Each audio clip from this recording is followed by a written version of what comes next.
Kinematics के पिछले lecture यानी काइनेमेटिक्स के 5th लेक्चर की मैं बात करूं तो उसमें मैंने आपको इंस्टेंटेनियस वेलोसिटी से रिलेटेड एक इंपॉर्टेंट पॉइंट्स मैंने डिस्कस किया था और वहां पर मैंने डिटेल्ड एक्सप्लेनेशन दिया था अबाउट इंस्टेंटेनियस वेलोसिटी और उससे रिलेटेड मैंने कुछ आपको होमवर्क भी दिया था करने के लिए, जिसमें बहुत सारे लोगों को एवरेज वेलोसिटी कैलकुलेट में दिक्कत हो रही है। इसीलिए मैं आज इस लेक्चर की शुरुआत जो पिछले दिन मैंने आपको होमवर्क दिया था उसके एक पहले क्वेश्चन से मैं कर रहा हूं, क्योंकि इसके बाद ही हम लोग जब इसको कर लेंगे तो आपका जो एवरेज वेलोसिटी का डाउट है वो पूरा का पूरा क्लियर हो जाएगा। उसके बाद ही हम लोग नए टॉपिक पर आएंगे। तो जैसे अगर मैं पहले क्वेश्चन की बात करूं, मैं सारे क्वेश्चंस को डिस्कस नहीं कर रहा हूं, एक क्वेश्चन आपके लिए सफिशिएंट है, ठीक है। तो जैसे आप देख सकते हो कि इसमें ये दिया हुआ है कि एक पार्टिकल है। अब देखो सम्स को जब हम लोग बनाएंगे तो सम्स बनाते समय कैसे हम इसको अप्रोच करेंगे, हम लोग का अप्रोच क्या होगा, हम लोग का वे ऑफ डीलिंग क्या होगा, उस तरह के सम्स को बनाने के लिए सबसे पहले क्वेश्चन पढ़ते समय आप अपने दिमाग में एक विजुअल मैप बनाओ। जैसे करने का मतलब क्या है कि यहां पर गिवन है कि particle moves along x axis, ठीक है। दैट मीन्स आप तुरंत वहां पर एक इमेज बनाओ कि एक्स एक्सिस इधर कहीं होगा, इसके अलोंग एक पार्टिकल ट्रेवल कर रहा है और उसका जो पोजीशन है, और जैसे ये लिखा हुआ स्टेटमेंट एक्स टी का मतलब क्या है कि अगर एक्स और ब्रैकेट में अगर टी दे दिया, दैट मीन्स ये जो एक्स टी है मतलब x is a function of T. इस स्टेटमेंट को बोलने का तरीका क्या है, डायरेक्ट हम एक्स टी लिख दिए। दैट मीन्स आप यहां कह सकते हो कि ये जो इक्वेशन दिया है ये पार्टिकल के पोजीशन का एक टाइम टी का इक्वेशन है और इस तरह के इक्वेशन को हम लोग पोजीशन फंक्शन कहते हैं। शायद आपको याद होगा पिछले लेक्चर में मैंने बहुत डिटेल एक्सप्लेनेशन इसका दिया था। एक्स टी अगर कहीं पर भी लिखा रहेगा मतलब एक्स अगर टाइम पर डिपेंड कर रहा है तो हम लोग एक्स को कह सकते हैं कि पोजीशन, नो डाउट एक्स को हम लोग ये कह सकते हैं कि position of the particle after time T या at time T, but this statement can be written as X is a function of T. और इसको लिखने का तरीका क्या होता है, हम लोग एक्स टी लिख देते हैं। तो एक एक जो मैथमेटिकल इक्वेशन होता है ना उसको पहले फिल करने की कोशिश करो, इसके बाद अगर आप सम्स को बनाओगे ना तो आपको बनाने में मजा आएगा, ठीक है। तो ये हमको पोजीशन फंक्शन दिया है, ठीक है। तो जैसे ही पोजीशन फंक्शन दिया है अब देखते हैं कि हम लोग से पूछा क्या है, ठीक है। तो इसमें पूछा कि what is the instantaneous velocity at t equal to 2 second and t equal to 3 second. That means ये बात कर रहा है, किसकी बात कर रहा है, इंस्टेंटेनियस वेलोसिटी पता करने की बात कर रहा है, ठीक है, कि ये हम लोगों को फाइंड आउट करना है, ठीक है। अब सोचो कि इंस्टेंटेनियस वेलोसिटी अगर आपको पता करना हो तो सबसे पहले हम लोग आते हैं कि इंस्टेंटेनियस वेलोसिटी कैलकुलेट करने के लिए मैथमेटिकल रिलेशन हम लोगों के पास कौन सा है ये हम लोग को याद रहना चाहिए। तो हम लोग जानते हैं कि इंस्टेंटेनियस वेलोसिटी जो होता है v इंस्टेंटेनियस, ये जो होता है इसको हम लोग सिंपली v भी लिखते हैं। v इंस्टेंटेनियस को हम v भी लिखते हैं और मैंने आपको बार बार रिपीट किया था कि अगर कहीं भी आपको v दिख गया तो ये एवरेज वेलोसिटी को रिप्रेजेंट नहीं कर रहा, it represents only instantaneous velocity. तो इंस्टेंटेनियस वेलोसिटी को सिंपली हम लोग v भी लिख सकते हैं, ठीक है। नेक्स्ट इसके बाद अगर मैं बात करूं कि ये जो इंस्टेंटेनियस वेलोसिटी होगा इसका फॉर्मूला क्या होता है, तो आपको पता है कि इसका मैथमेटिकल जो फॉर्मूला होता है वो d ऑफ dt और ये क्या होता है xt होता है, where xt is the position function. मतलब पोजीशन फंक्शन का अगर हम डेरिवेटिव ले लें विथ रिस्पेक्ट टू टाइम तो जो कुछ भी ये आउटपुट आएगा वो इंस्टेंटेनियस वेलोसिटी देगा। और ये मैंने आपको बताया भी था कि ये जो डेरिवेटिव होता है एक मशीन की तरह होता है, वो ऑलवेज जो डिमांड करता है मतलब D of D T always क्या डिमांड करता है, पोजीशन फंक्शन। अगर पोजीशन फंक्शन गिवन होगा तो हम उस पोजीशन फंक्शन के इंफॉर्मेशन से इंस्टेंटेनियस वेलोसिटी के इंफॉर्मेशन को एक्सट्रैक्ट कर सकते हैं बाय यूजिंग डिफरेंशियल कैलकुलस और कर सकते हो बाय यूजिंग डेरिवेटिव, क्योंकि हम लोग जानते हैं कि जो v इंस्टेंटेनियस होता है it is the derivative of x T position function. मतलब इस डी ऑफ डी टी ये जो ऑपरेटर है अगर इसको एज ए इनपुट हम पोजीशन फंक्शन दे दें तो भाई वो उस पोजीशन फंक्शन का जो भी मतलब कर सकते हो या कह सकते हो उस पार्टिकल का जो इंस्टेंटेनियस वेलोसिटी होगा वो मिल जाएगा। सिंपल सी बात है। और हम लोग दिख रहे हैं कि यहाँ पर पोजीशन फंक्शन गिवन है और जब भी हम पोजीशन फंक्शन की बात कर रहे हैं दैट मीन्स आप ये ध्यान रखना कि x जो होगा वो t के फॉर्म में होना चाहिए, मतलब x t का फंक्शन होना चाहिए, तभी इसको पोजीशन फंक्शन कर सकते हैं। मतलब जो पोजीशन होता है at any general time t का होता है पोजीशन, ठीक है। तो अगर हम उसका डेरिवेटिव ले लें तो इंस्टेंटेनियस वेलोसिटी दे देगा, सिंपल सी बात है। तो देखो अब हम लोग क्या करेंगे, d ऑफ dt अब हम लोग डायरेक्ट क्या करते हैं, एक्स टी का वैल्यू रखते हैं, ठीक है। एक्स टी हम लोग को पता है कितना गिवन है 10t माइनस 2t स्क्वायर लिख सकते हो। इस तरह हम लोग लिख देते हैं जो dx by T D of D T of 10t minus 2t square, ठीक है। अब इसका डेरिवेटिव निकालते हैं, ठीक है। इसका डेरिवेटिव निकालो, ठीक है। तो ये डेरिवेटिव कितना देगा, 10t का डेरिवेटिव 10 आ जाएगा माइनस 2t स्क्वायर का डेरिवेटिव 2 इंटू 2 इंटू कितना हो जाएगा, t आ जाएगा। और ये डिफरेंशिएशन आपको पता है कितना होता है, ये 10 माइनस कितना आ जाएगा 4t आ जाएगा। And this is equal to v instantaneous, या v कह सकते हो सिंपली, इसको v भी कह सकते हैं, ठीक है। तो ये जो वेलोसिटी कैलकुलेट किए हो, ये वेलोसिटी कौन सा है, इंस्टेंटेनियस वेलोसिटी है। इंस्टेंटेनियस वेलोसिटी का मतलब क्या हो गया, 8 टाइम t का ये वेलोसिटी है। और इस वेलोसिटी को हम लोग क्या कर सकते हैं, इस वेलोसिटी को हम लोग अगर सही तरीके से लिखना हो तो इसको और ऐसे लिख सकते हो, vt क्या बता रहा कि ये वेलोसिटी फंक्शन है। क्योंकि अगर पोजीशन फंक्शन को डिफरेंशिएट करेंगे, दैट मीन्स ये सिंपल याद रखना है, क्योंकि छोटा छोटा टर्म होता है लेकिन काफी कंसेप्चुअल होता है, कि अगर पोजीशन फंक्शन, ठीक है, ये याद रखोगे ना बहुत काम का आएगा। xt जो है, इसको अगर हम डिफरेंशिएट कर दें, इसको अगर हम d ऑफ dt के अंदर डाल देंगे, इसको इस ऑपरेटर के अंदर डाल देंगे या इस मशीन के अंदर, तो यहां से हमको वेलोसिटी फंक्शन देता है। वेलोसिटी फंक्शन ये हमको मिलता है, ये हम लोगों को ध्यान में रखना है, ठीक है। और इसको हम लोग कहते हैं कि ये vt लिखेंगे इसको, ठीक है। मतलब ये भी जो भी इक्वेशन आएगा t के फॉर्म में आएगा या कांस्टेंट आएगा, ठीक है। मतलब एक पोजीशन फंक्शन गिवन है, उसको हम लोग क्या किए, d एक ऑपरेटर या डेरिवेटिव में डाल दिए, तो ये जो आउटपुट देगा वो वेलोसिटी फंक्शन देगा, ठीक है। तो हम इस v को अगर सही तरीके से लिखना हो तो vt लिख सकते हो, ब्रैकेट में t दे दिए, और ये क्या हो जाएगा 10 माइनस 4t। ये इंडिकेट कर रहा है कि velocity is a function of time, ठीक है। तो ये हम लोगों का आंसर आ गया, ठीक है। अच्छा, एक चीज और ध्यान में रखोगे, ये जो vt हम लोग निकाले हैं, ठीक है, और ये जो हम लोग dx बाई dt जो लिख रहे हैं, इसके साथ एक चीज आप लोग हमेशा ध्यान रखना कि ये जो dx बाई dt कर रहे हैं, ये जो dx बाई dt कर रहे हैं, नो डाउट इंस्टेंटेनियस वेलोसिटी दे रहा है, लेकिन इसके साथ एक रिस्ट्रिक्शन लगा हुआ है। और इस रिस्ट्रिक्शन की अगर मैं बात करूं तो थोड़ा सा ध्यान देना, क्योंकि बहुत इंपॉर्टेंट कंसेप्ट है। जैसे कहने का मतलब क्या है कि अगर मान लो कोई भी पार्टिकल स्ट्रेट लाइन में चल रहा है, ठीक है, ये रेफरेंस पॉइंट हम वो ले लेते हैं, मतलब यहां ऑब्जर्वर है, ठीक है। और कह सकते हो कि किसी टाइम t पर अगर वो इस लोकेशन पर है, इस टाइम को हम t ले लेते हैं, और यहां उसका लोकेशन x है और ये xt है, position as a function of t है, ठीक है। तो इस पोजीशन फंक्शन का जो डेरिवेटिव आएगा उस पार्टिकल का, ये हम लोग t टाइम पर xt है, उस पार्टिकल का वेलोसिटी फंक्शन देगा। और ये वेलोसिटी फंक्शन जो आएगा वो v हम लोग ऐसे लिख सकते हैं, ये वेलोसिटी फंक्शन देगा। लेकिन ये v के साथ वेक्टर साइन नहीं देते हैं, और ये जो वेलोसिटी फंक्शन होता है वो d ऑफ dt क्या लिखते हैं, जो पोजीशन फंक्शन है उसका डेरिवेटिव लेने से वेलोसिटी फंक्शन vt हम लोगों का निकल जाता है। क्लियर। लेकिन एक चीज ध्यान रखना कि ये जो dx बाई dt लिख रहे हो, dx बाई dt लिख रहे हो, ये इंस्टेंटेनियस वेलोसिटी का फॉर्मूला हम लोग निकाले थे, और आपको शायद ध्यान होगा कि हम लोग ये फॉर्मूला डेराइव किए थे स्ट्रेट लाइन मोशन को कंसीडर करते हुए।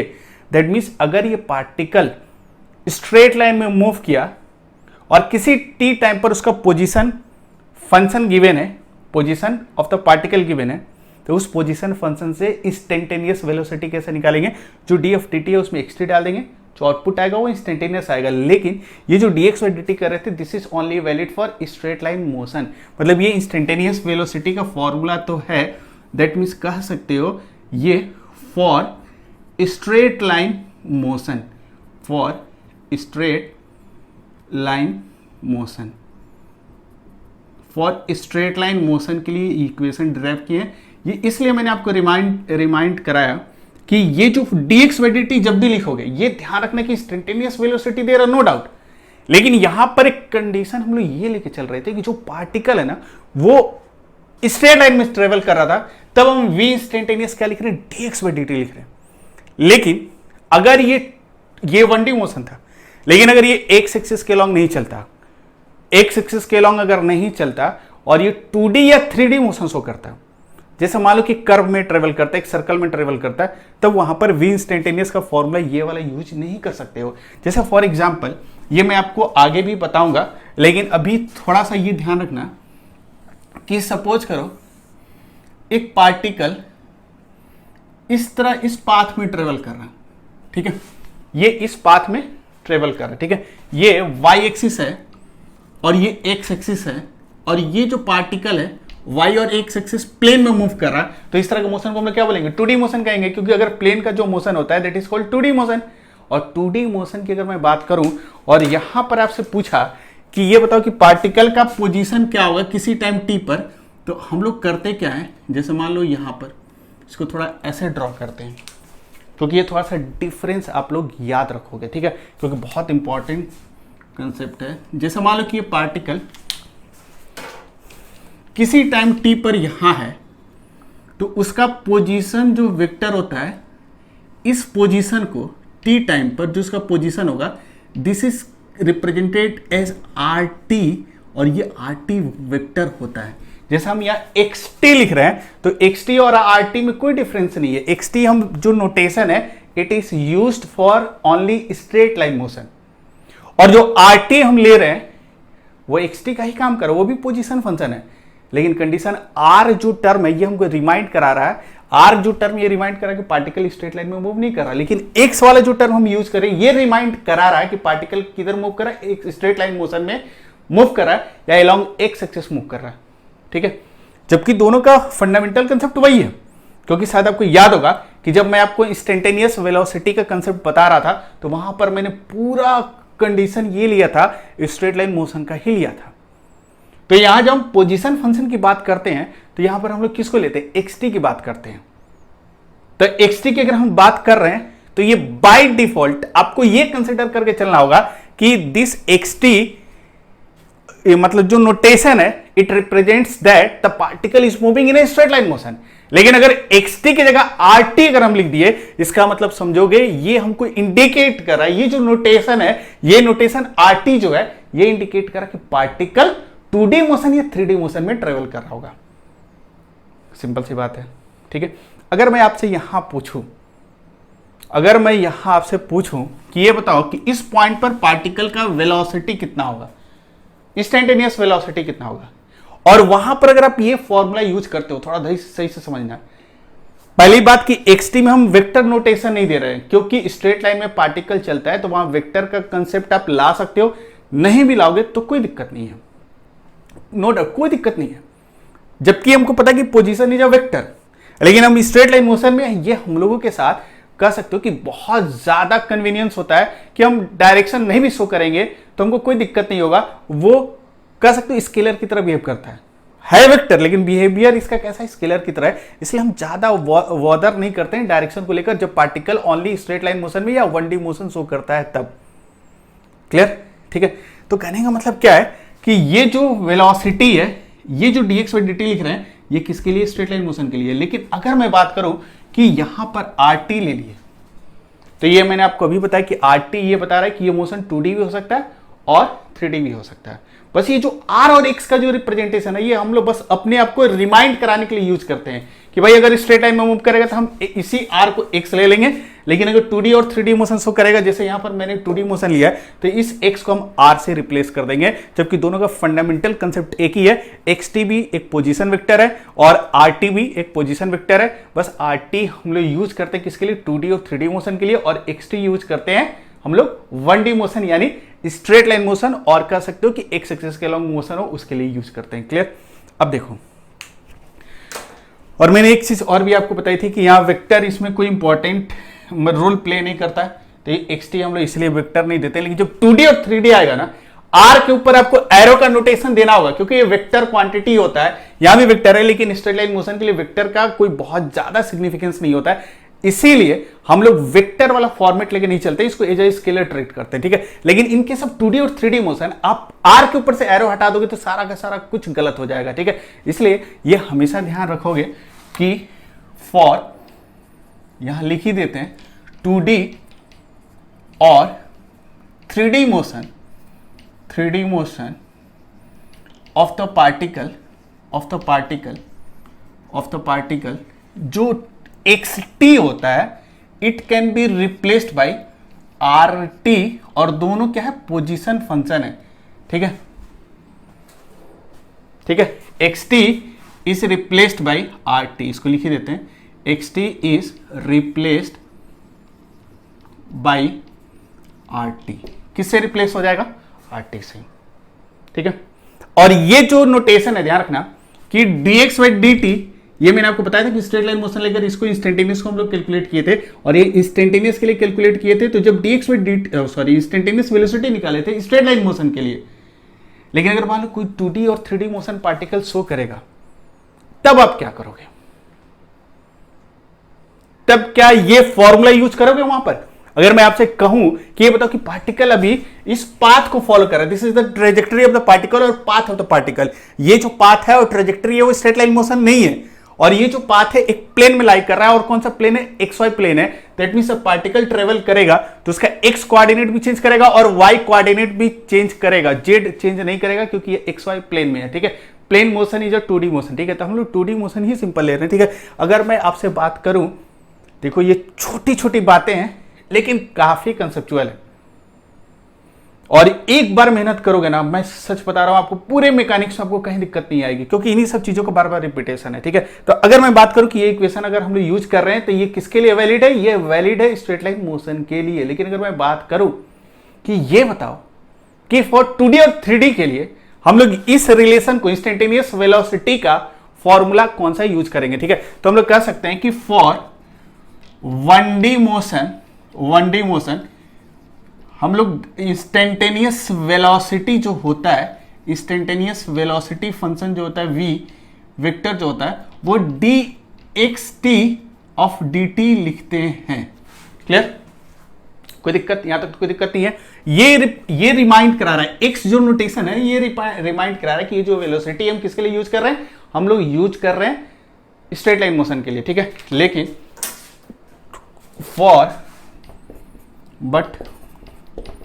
for 2D and 3D instantaneous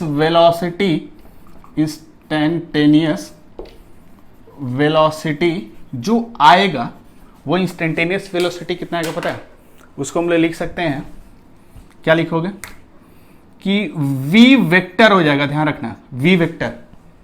ठीक है, और ये आ जाएगा आपका d ऑफ dt, और xt, जैसे 2D और 3D के लिए xt को किससे रिप्लेस कर रहा है, rt से, तो यहां पर क्या लिखेंगे, यहां भी पोजीशन फंक्शन ही होगा, लेकिन इस पर एक रिप्रेजेंटेशन हम r दे रहे हैं, और r जो रिप्रेजेंटेशन है ये रिमाइंड करा रहा कि जो वेलोसिटी फंक्शन है या इंस्टेंटेनियस वेलोसिटी है ये उस पार्टिकल का है जो 2D और 3D मोशन शो कर रहा है।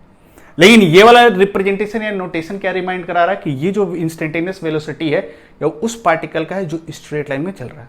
ठीक है, दैट मीन्स कह सकते हो कि, लेकिन यहां देखो एरो देना जरूरी है, यहां भी एरो देना जरूरी है। 2D और 3D में वेलोसिटी फंक्शन को हमेशा वेक्टर में लिखेंगे, लेकिन स्ट्रेट लाइन में मैंने आपको बताया था कि स्ट्रेट लाइन में नॉर्मली क्या होता है, डायरेक्शन फिक्स्ड होता है। पार्टिकल ट्रेवल करता है तो डायरेक्शन या तो x प्लस x की तरफ होगा या माइनस x की तरफ होगा, डायरेक्शन उसका दो ही हो सकता है। ठीक है, इसीलिए हम स्ट्रेट लाइन मोशन में डायरेक्शन की जल्दी बात ही नहीं करते हैं। और ये स्केलर का जो हम लोग कह सकते हो कि सिग्निफिकेंस है या इंपॉर्टेंस है, या कह सकते हो कि स्केलर फॉर्म में यूज करके हम अपने सिचुएशन को बहुत सिंपल कर लेते हैं इन case of straight line motion. लेकिन अगर मैं आपसे बात करूं कि 2D और 3D की, तो वहां पर आप कभी भी स्केलर फॉर्म यूज नहीं कर सकते हो, ऑलवेज आपको यूज क्या करना होगा, वेक्टर फॉर्म। ठीक है, दैट मीन्स ये डेरिवेटिव होगा डी ऑफ डी टी होगा, लेकिन position function must be in vector form, और उसका जो आउटपुट आएगा, मतलब ये जो D of D T R T को लेकर जो भी आपको आउटपुट देगा वो आउटपुट आपका वो भी एक वेक्टर ही होगा। इसीलिए जो इंस्टेंटेनियस वेलोसिटी है इनके, मतलब इंस्टेंटेनियस वेलोसिटी को हम लोग v वेक्टर भी लिख सकते हैं। तो जब भी आपको वेक्टर नोटेशन मिल गया इंस्टेंटेनियस वेलोसिटी में, तो आप समझ लेना कि वहां पर जो पार्टिकल होगा मोस्ट प्रोबेबली वो 2D और 3D मोशन शो कर रहा होगा। आप स्ट्रेट लाइन के लिए भी वेक्टर फॉर्म ले सकते हो, कोई दिक्कत नहीं है, लेकिन हमको पता है कि वेक्टर के कंसेप्ट को हम स्ट्रेट लाइन मोशन में जल्दी नहीं लाते हैं, क्योंकि स्ट्रेट लाइन बहुत ही सिंपलेस्ट मोशन है। क्योंकि देखो वेक्टर को जब भी डील करोगे कॉम्प्लिकेटेड सिचुएशन क्रिएट होता है। ठीक है। लेकिन हम देखते हैं कि विदाउट वेक्टर भी डील करेंगे स्ट्रेट लाइन मोशन में तो हमको कोई दिक्कत नहीं होता है। इसीलिए स्ट्रेट लाइन के लिए हम xt लिखते हैं, लेकिन जब हम 2D और 3D की बात करें तो वहां पर x को रिप्लेस कर सकते हैं किससे, r से। क्लियर, ठीक है। अब देखो अभी हम लोग क्या किए, ये एक जनरल रिप्रेजेंटेशन था, ठीक है। अगर मान लो if the particle is moving in space or have 3D motion, 3D motion show कर रहा या स्पेस में मूव कर, स्पेस में मूव करने का मतलब 3D मोशन शो कर रहा है, ठीक है। तो अगर मैं बात करूं यहां पर कि ये जैसे मान लो एक सिंपल सा ये वाला सिचुएशन लेते हैं,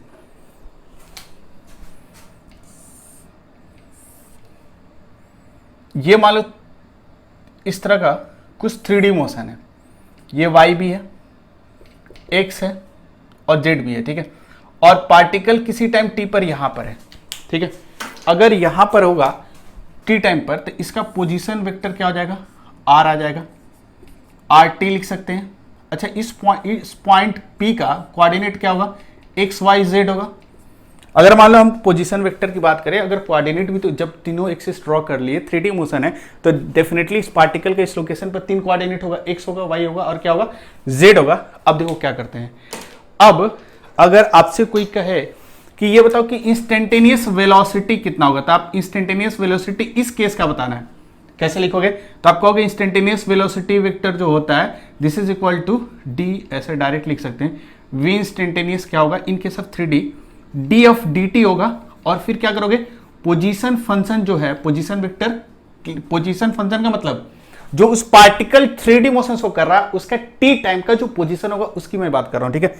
rt यहां लिख दी, इसका डेरिवेटिव क्या दे देगा, इंस्टेंटेनियस वेलोसिटी, यहां तक तो दिक्कत नहीं है। लेकिन अब सोचो इसी इंस्टेंटेनियस वेलोसिटी को हम एक्स वाई जेड के फॉर्म में लिख सकते हैं, कैसे, ये d ऑफ dt rt को क्या लिख सकते हो, ये आपका क्या है, इसको हम लिख सकते हैं this x can be written as xt, क्योंकि x भी टाइम के साथ मान लो चेंज कर रहा है, हम x को xt ले लिए। और मान लो कि यहां पर जो कोऑर्डिनेट है हम ऐसे लिख देते हैं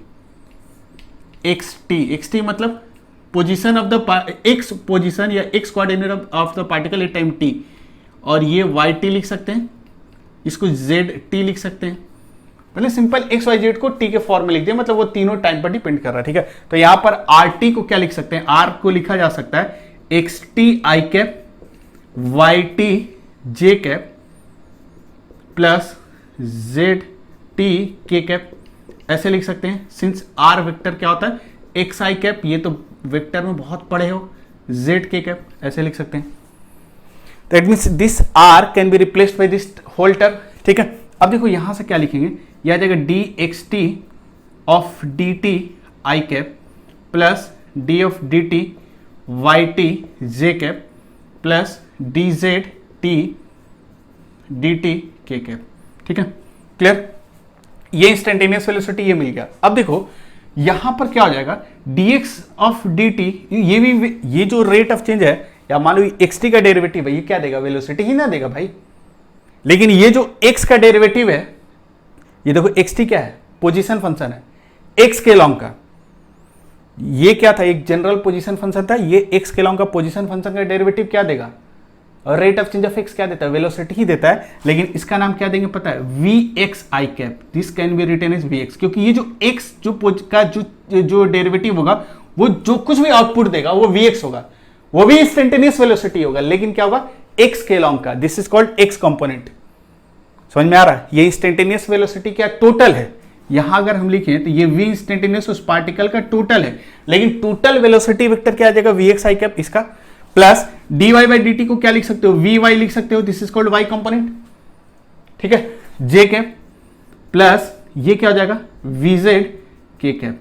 दैट मींस जब पार्टिकल 3D मोशन शो कर रहा होगा तो किसी इंस्टेंट उसके पास मैक्सिमम पॉसिबिलिटी क्या है कि उसके पास 3 इंस्टेंटेनियस वेलोसिटी हो सकता है, एक x के लॉन्ग हो सकता है, एक y के लॉन्ग हो सकता है और एक z के लॉन्ग हो सकता है। और उन तीनों वेलोसिटी वेक्टर का वेक्टर समेशन जो आएगा उस पार्टिकल का नेट इंस्टेंटेनियस वेलोसिटी देगा। अगर इसको डिफरेंशिएट करते हैं तो ये नेट इंस्टेंटेनियस वेलोसिटी देता है। If RT is differentiate is to be differentiated, then it will give net instantaneous velocity। इसका मतलब क्या हुआ, थोड़ा समझने की कोशिश करो। यहां पर जब पार्टिकल होगा P पर, तो इसके पास तीन वेलोसिटी होगा। मान लो ये Vx है, या ऐसे मान लेते हैं, ये Vx है, ये Vy है और ये Vz है। और इन तीनों का जो वेक्टर समेशन आएगा वो नेट वेलोसिटी आएगा। This is called v instantaneous. मतलब जो पार्टिकल उसका जो टोटल वेलोसिटी होगा उसके तीन कंपोनेंट में ब्रेक कर सकते हो, या सिंपली ऐसे कर सकते हो कि अगर ये वेक्टर पढ़े हो ना, कंपोनेंट्स ऑफ वेक्टर, एकदम वही कंसेप्ट है। जैसे मान लो पार्टिकल 2D मोशन शो कर रहा है, ठीक है। अगर ये 2D मोशन शो करता है तो इस पॉइंट P पर उसका दो कोऑर्डिनेट होता है, x होता है और y होता है। तो उसका इंस्टेंटेनियस वेलोसिटी कितना आता है? उसका इंस्टेंटेनियस वेलोसिटी आता है टोटल d ऑफ dt, और ये क्या होता है RT होता है। इसका डेरिवेटिव होता है RT। अच्छा, इसका डेरिवेटिव क्या देता है? d ऑफ dt, ये x i cap plus Y J cap. अब ये देखो, ये t टाइम का था dx by dt i cap plus dy by dt j cap. तो ये क्या देता है? ये vx i कैप प्लस ये क्या आ जाता है vy j कैप, और ये क्या होता है v इंस्टेंटेनियस। देखो, इसमें टेंशन नहीं लेना है, सिंपल है। 2D मोशन है तो उस पार्टिकल का उस इंस्टेंट पता है वेलोसिटी कितना होगा? दो वेलोसिटी होगा, एक x के लॉन्ग होगा, एक y के लॉन्ग होगा, और इन दोनों का वेक्टर समेशन क्या देगा? उस पार्टिकल का नेट वेलोसिटी। अच्छा, नेट वेलोसिटी जब पार्टिकल 2D और 3D में होगा तो एकदम रट लेना कि नेट वेलोसिटी हमेशा उस पॉइंट पर टेंजेंशियल होता है। मतलब ये टेंजेंट ड्रॉ करोगे, ये v इंस्टेंटेनियस नेट है, और इस इंस्टेंटेनियस वेलोसिटी का दो कंपोनेंट है। पता है कौन कौन सा? एक कंपोनेंट जो होगा वो x के लॉन्ग होगा, this is called vx i cap, और इसको बोलेंगे vy i cap, vy j cap, instantaneous velocity. ठीक है, ध्यान रखना। और यहां पर भी क्या है, इंस्टेंट, अगर पार्टिकल ऐसे चल रहा है और ये ऐसे चल रहा था, अगर ऐसे जा रहा तो t टाइम पर ये है तो नेट वेलोसिटी टेंजेंशियल होगा, और जो वेलोसिटी होगा उसका तीन कंपोनेंट होगा। मतलब कह सकते हो कि हम लोग नेट वेलोसिटी को कंपोनेंट फॉर्म में भी देख सकते हैं। ठीक है, मतलब उस पार्टिकल अगर 2D मोशन शो करेगा तो इसके पास दो तरह का वेलोसिटी होगा, एक x होगा, एक y होगा। 3D अगर मोशन शो करेगा तो उसके पास तीन तरह का इंस्टेंटेनियस वेलोसिटी होगा, एक x कोऑर्डिनेट चेंज होने की वजह से vx, एक y कोऑर्डिनेट चेंज होने की वजह से vy, एक z कोऑर्डिनेट चेंज होने की वजह से vz। जैसे यहां पर 2D में क्या क्या चेंज करेगा? x चेंज करेगा, y चेंज करेगा, z तो होगा ही नहीं। इसीलिए यहां पर दो वेलोसिटी होगा, एक x कोऑर्डिनेट चेंज करने की वजह से vx, एक y चेंज करने की वजह से क्या हो गया vy। क्लियर? और इस 3D का स्पेशल केस होता है स्ट्रेट लाइन मोशन, इसमें ओनली x चेंज करता है। तो अगर x चेंज करेगा तो जो इंस्टेंटेनियस वेलोसिटी और vx होगा, vy जीरो हो जाएगा, z भी नहीं होगा। इसीलिए यहां पर जो v इंस्टेंटेनियस होता है उसको dx बाई dt लिखते हैं। देखो, ये क्योंकि vx होता है, y और z खत्म। स्ट्रेट लाइन मोशन क्या है? 3D का एक स्पेशल पार्ट है। ये जनरलाइज्ड कंसेप्ट है कि मैक्सिमम पॉसिबिलिटी क्या है कि पार्टिकल जो ट्रेवल कर सकता है वो 3D मोशन शो कर सकता है। ठीक है, तो 3D मोशन या 2D मोशन, 3D का एप्लीकेशन बहुत कम है पूरे फिजिक्स में। क्लास 11 से 12 से लेकर आप कुछ भी पढ़ोगे तो उसमें 3D का एप्लीकेशन बहुत कम है। मेनली आपको 2D तक समझ आता है। समझ क्या? कंसेप्ट या थ्योरी या आइडिया जो भी है वो आपका 2D तक है, 3D में तक नहीं है। ठीक है, तो आपको मेनली दो चीज ध्यान रखना है कि dr बाई dt लिख रहे हैं तो ये क्या जनरल कंसेप्ट है, ये 3D और 2D के लिए एप्लीकेबल है। और पार्टिकल अगर 2D शो करेगा तो उसके पास एक इंस्टेंटेनियस वेलोसिटी नहीं होगा, दो होगा। क्योंकि देखो, ये इंस्टेंटेनियस वेलोसिटी स्ट्रेट लाइन में केवल x के चेंज होने की वजह से आ रहा था, लेकिन वहां जब पार्टिकल ट्रेवल करेगा तो उसका पोजीशन दो चेंज करेगा, x भी चेंज करेगा, y भी चेंज करेगा। तो एक x के चेंज होने की वजह से जो इंस्टेंटेनियस वेलोसिटी आएगा, this is called vx। vx is the instantaneous velocity due to change in x position function. और ये vy क्या है?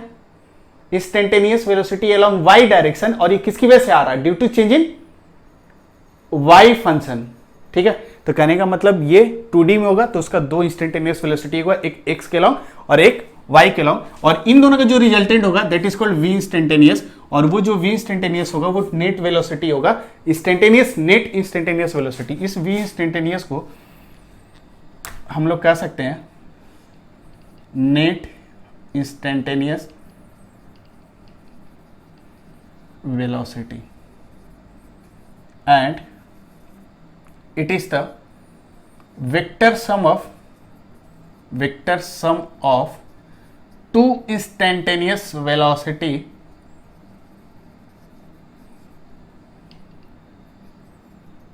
vx I cap and vy j cap, ठीक है। और इस vx को लिख सकते हैं, vx is the instantaneous velocity of the particle,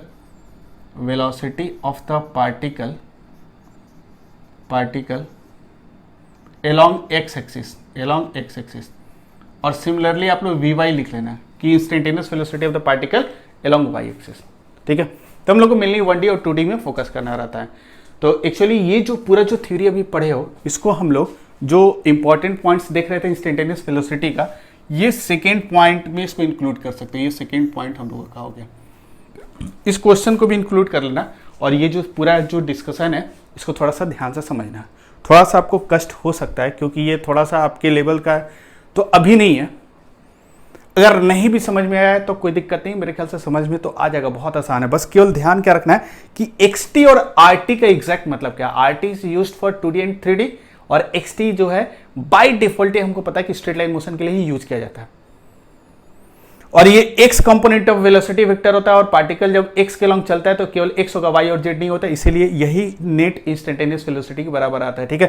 खैर हमको समझना ये कि अगर ये dx बाई dt तब लिखेंगे जब पार्टिकल स्ट्रेट लाइन मोशन के लॉन्ग चलेगा, और dr बाई dt कब लिखेंगे जब पार्टिकल आपका 2D और 3D मोशन के लॉन्ग ट्रेवल करेगा, मोशन शो करेगा, ठीक है।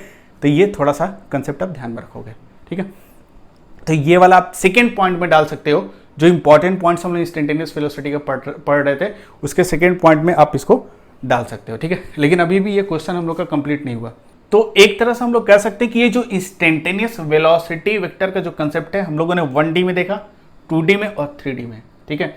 दैट मीन्स जब भी हम इंस्टेंटेनियस वेलोसिटी की बात करेंगे तो सबसे पहले हमको फोकस होना होगा कि वो जो पार्टिकल है वो स्ट्रेट लाइन में चल रहा है या प्लेन मोशन यानी 2D मोशन शो कर रहा है या स्पेस में चल रहा है यानी 3D मोशन शो कर रहा है। उसके बाद ही हम उस तरह का फॉर्मूला यूज करेंगे। अगर स्ट्रेट लाइन में चल रहा है तो हम लोग v equal to dx by dt लिखेंगे।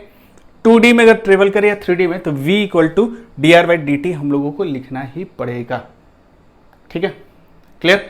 अब देखो, अब हम लोग फिर से वापस इस क्वेश्चन पर आते हैं।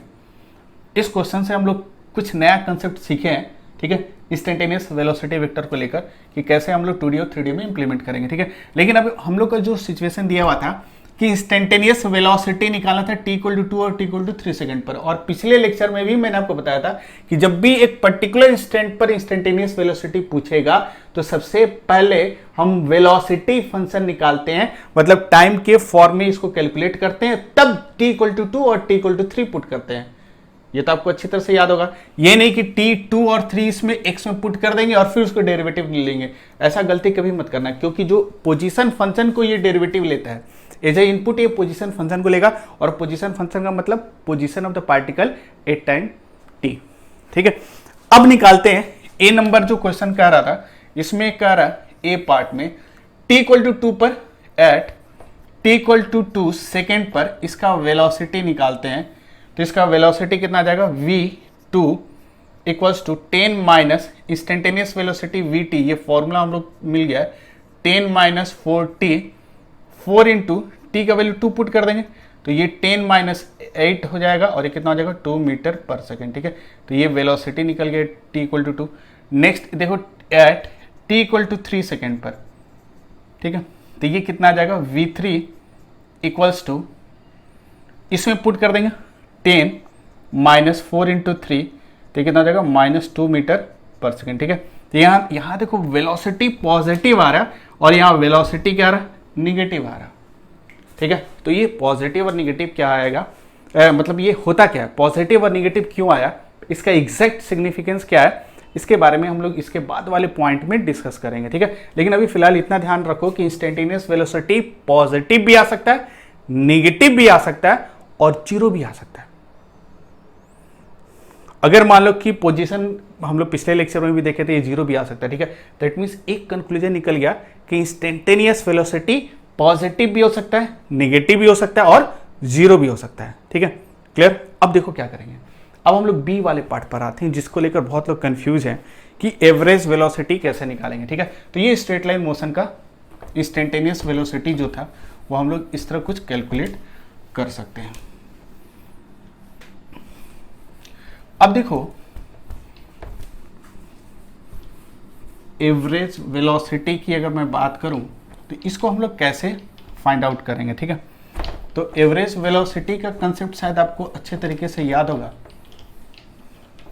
कि हम लोग कैसे निकालते हैं। पहले बताओ कि एवरेज वेलोसिटी के लिए क्या फॉर्मूला, जो अभी dx बाई dt लिखे थे, क्या एवरेज वेलोसिटी के लिए वो यूज करेंगे? तो नहीं, ये जो dx बाई dt था ये किसके लिए वैलिड था? केवल इंस्टेंटेनियस के लिए। लेकिन अगर एवरेज वेलोसिटी की मैं बात करूं तो उसको कैसे डिफाइन करते हैं, तो पहला लाइन आपको याद होगा, उसके डिफिनीशन पर चले जाना, कॉपी खोलना, वहां देखना। पहला ही लाइन मैंने लिखा है, it is always defined in a interval. एक कह सकते हो इंटरवल में डिफाइंड होता है। जैसे कहने का मतलब क्या है कि ये जो पार्टिकल है वो इंटरवल, वो आपको सोचना नहीं होगा। जो एग्जामिनर है वो डेफिनेटली जो पार्टिकल मूव करा होगा उसके कह सकते हो कि किस इंटरवल में आपको एवरेज वेलोसिटी या एवरेज स्पीड भी अगर पूछा होता है तो वो इंटरवल जरूर मेंशन करता है। या हम लोग सबसे पहला काम क्या करेंगे कि जब भी एवरेज वेलोसिटी पूछेगा, जब भी पूछेगा तो क्या करोगे, सबसे पहले हमको इंटरवल चाहिए और इंटरवल देखेंगे एग्जामिनर ने क्या दिया है। तो इसमें एग्जामिनर ने दिया है कि t=2 और t=3 सेकेंड वाला इंटरवल लेना है। मतलब इस इंटरवल के बीच में उसका जो एवरेज वेलोसिटी वेक्टर है वो आपको बताना है। तो सबसे पहले क्या करना है, अगर इसमें दिक्कत हो रहा है ना, सबसे पहले डायग्राम बना लो। मतलब किस पार्टिकल की बात कर रहा है और किस पार्टिकल का एवरेज वेलोसिटी पूछ रहा है, पहले उसका डायग्राम हम लोग बना लेते हैं। तो अगर डायग्राम अगर बनाओगे तो देखो एग्जैक्टली कुछ इस तरह आएगा। ये हम लोग ओरिजिन ले लेते हैं, ओरिजिन इस तरह ले लिए, और पार्टिकल टी टाइम पर यहां कहीं है। ठीक है, लेकिन अब देखो इस तरह का सिचुएशन ले लेते हैं। टी टाइम पर मान लो पार्टिकल यहां कहीं है। ठीक है, और इसका लोकेशन गिवन है, और ये कितना गिवन है, एक्स टी गिवन है 10t माइनस 2t²।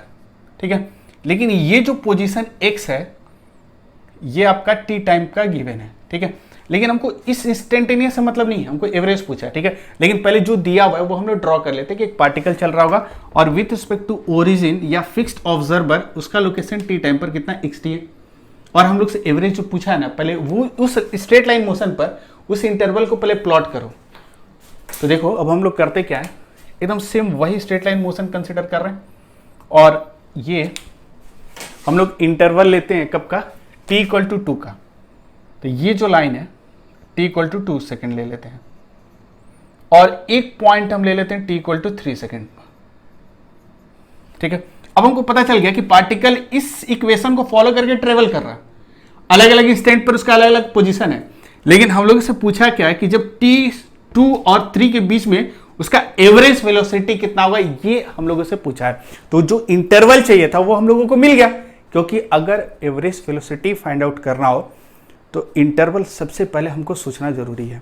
और इसका नाम दे देते हैं a और इसका नाम दे दिए b, और इस t=2 पर उस पार्टिकल का कुछ पोजीशन होगा xa, और t=3 पर उस पार्टिकल का कुछ पोजीशन होगा xb। ठीक है, ये तो प्राइमरी इंफॉर्मेशन है, ये गिवन है तो हम xa और xb भी निकाल सकते हैं। ठीक है, ये सारा कुछ दिया था, पहले उसको हम लोग प्लॉट कर दिए। अब सोचो एवरेज वेलोसिटी पूछा, अब मैथमेटिक्स का यूज करेंगे।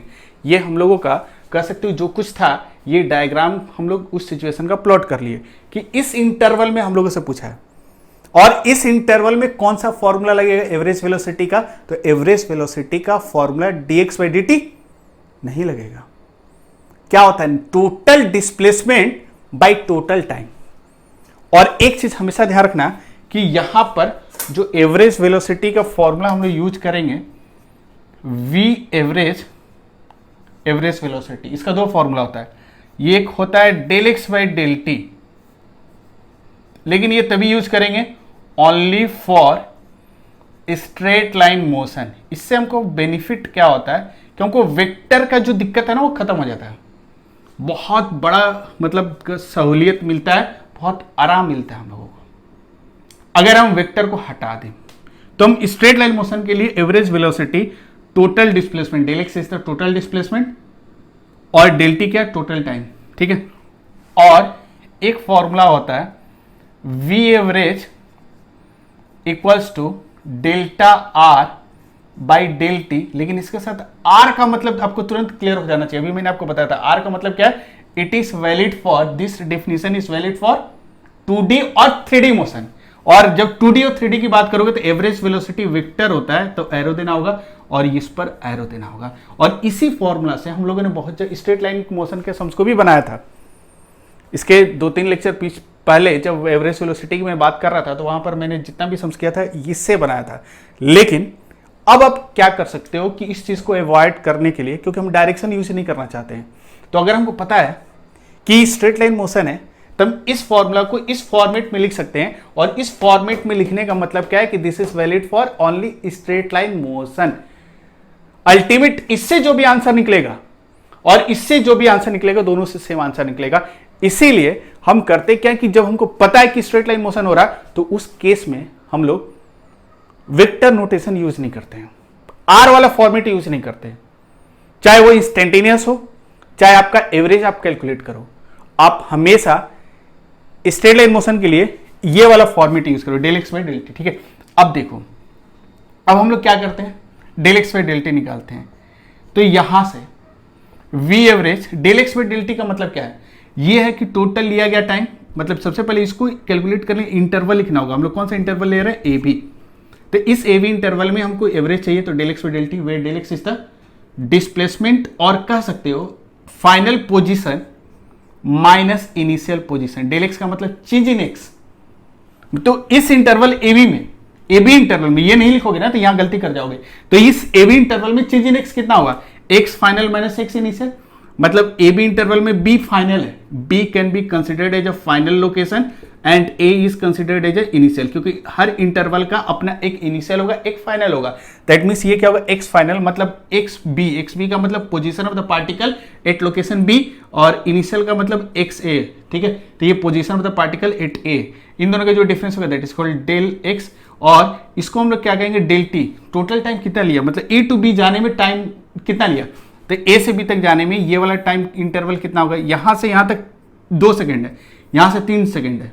इसका मतलब ध्यान से देखो, ये वाला जो टाइम है ये t इक्वल टू 2 सेकेंड है, और यहां से यहां तक का time, total time t equal to 3 second है। तो हमको ये वाला गैप चाहिए, ये वाला टाइम चाहिए, जिस इंटरवल में की बात हो रही है उस इंटरवल का टाइम हमको चाहिए। तो इस इंटरवल का टाइम अगर देखोगे तो इस इंटरवल का टाइम गैप कितने का होगा, यहां तक 3 है, यहां तक 2 है, तो ये कितने का होगा, 1 सेकेंड का, तो डिवाइडेड बाई 1 सेकेंड। अब रहा एक्स बी, एक्स बी का मतलब position of the particle at location B, तो बी पर उसका पोजीशन क्या होगा, ये एक्स बी। कैसे निकालोगे, तो एक्स बी क्या है, t इक्वल टू 3 का पोजीशन है। तो इस वाले फॉर्मूला में, जनरल फॉर्मूला में t का वैल्यू 3 पुट कर देते हैं और देखते हैं एक्स बी कितना आता है। तो 10 इंटू 3 माइनस 2 इंटू 3 स्क्वायर, ये कितना आ जाएगा, ये 30 माइनस 18, ये कितना आ जाएगा 12। अच्छा, एक्स ए कितना होगा भाई, एक्स ए का मतलब क्या है, location of the particle at t equal to 2, तो t इक्वल टू 2 पर उसका लोकेशन एक्स ए कितना आएगा, तो डायरेक्ट लिख सकते हो, इसमें 2 का वैल्यू पुट कर दो, 20 माइनस, इसको क्या लिखेंगे, इनिशियली यहां लिख देते हैं, 20 माइनस ये कितना हो जाएगा, 2 इंटू 4, तो ये कितना हो जाएगा, ये भी आपका कर सकते हो 20 माइनस 8, दैट मीन्स ये भी 12 आ जाएगा, 12 आ गया। मतलब ये कह सकते हो t इक्वल टू 2 पर आप कह सकते हो इसका लोकेशन कितना है 12 मीटर, और t इक्वल टू 3 पर भी कितना है 12 है। देख लो अगर इसको पुट करोगे तो ये 2 मतलब 20 और 4 8, और ये 3 9 18 12, दोनों केस में कितना आ रहा, 12 आ रहा। दैट मीन्स ये 12 माइनस 12, ठीक है, डिवाइडेड बाई 1, तो ये कितना हो जाएगा 0। तो V average in this case कितना आ गया 0, ठीक है, क्लियर। अच्छा, यहां पर 12 12 आने का मतलब क्या है, कि पार्टिकल ए से बी तक नहीं गया होगा, ए से बी से पहले कहीं रुका होगा फिर वापस ए पर आ गया होगा, क्योंकि t=2 पर भी 12 है और t=3 पर भी 12 है, मतलब पार्टिकल दोनों टाइम पर एक ही लोकेशन पर होगा। दैट मीन्स ए तक यहां पहुंचेगा फिर कहीं गया होगा फिर वापस यहां गया होगा। खैर इतना नहीं सोचना, आपको डायरेक्ट क्या करना है कि फाइनल पोजीशन उस पार्टिकल का, जिस इंटरवल की बात करें, जिस इंटरवल में एवरेज वेलोसिटी चाहिए, माइनस क्या करेंगे इनिशियल उसका पोजीशन, मतलब ए इनिशियल है बी क्या है फाइनल है, और दोनों का डिफरेंस ले लिए तो ये कितना हो जाएगा 0। तो एवरेज वेलोसिटी, लेकिन ये बोलना होगा एवरेज वेलोसिटी किस इंटरवल का, ई बी इंटरवल का, कितना आ जाएगा 0 आ जाएगा। सिंपल सी बात है, बहुत छोटी छोटी बातें हैं लेकिन है काफी कंसेप्चुअल। तो देखो मेरे ख्याल से क्लियर हो गया होगा, ठीक है। लेकिन ये वाला फॉर्मूला कब, यहाँ देखो वेक्टर नोटेशन यूज नहीं किया, ये वाला फॉर्मूला आप यूज कर सकते हो, इससे भी बनेगा। लेकिन दिक्कत क्या है कि इससे अगर बनाओगे तो R final minus R initial, R को जब पुट करोगे तो यहाँ लिखना होगा 12 I cap minus 12 I cap के फॉर्म में सारा कैलकुलेशन करना होगा। लेकिन हम एक स्पेशल बेनिफिट उठा सकते हैं फॉर स्ट्रेट लाइन मोशन कि this formula can be written is this for straight line motion. जैसे v=dx/dt इंस्टेंटेनियस का था स्ट्रेट लाइन मोशन के लिए, और 2D और 3D के लिए क्या लिख सकते हैं, v इंस्टेंटेनियस =dr/dt। उसी तरह ये भी यूज कर सकते हो, कोई दिक्कत नहीं है।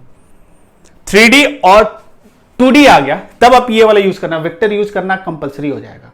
लेकिन अगर 1D आ गया, स्ट्रेट लाइन मोशन आ गया, तो ऑलवेज हम इसके जगह this formula can be replaced by, इसको लिख लेना v average by del R by del T. This formula it is valid in all the cases, 1D 2D और 3D सारे केसेस में यूज कर सकते हो।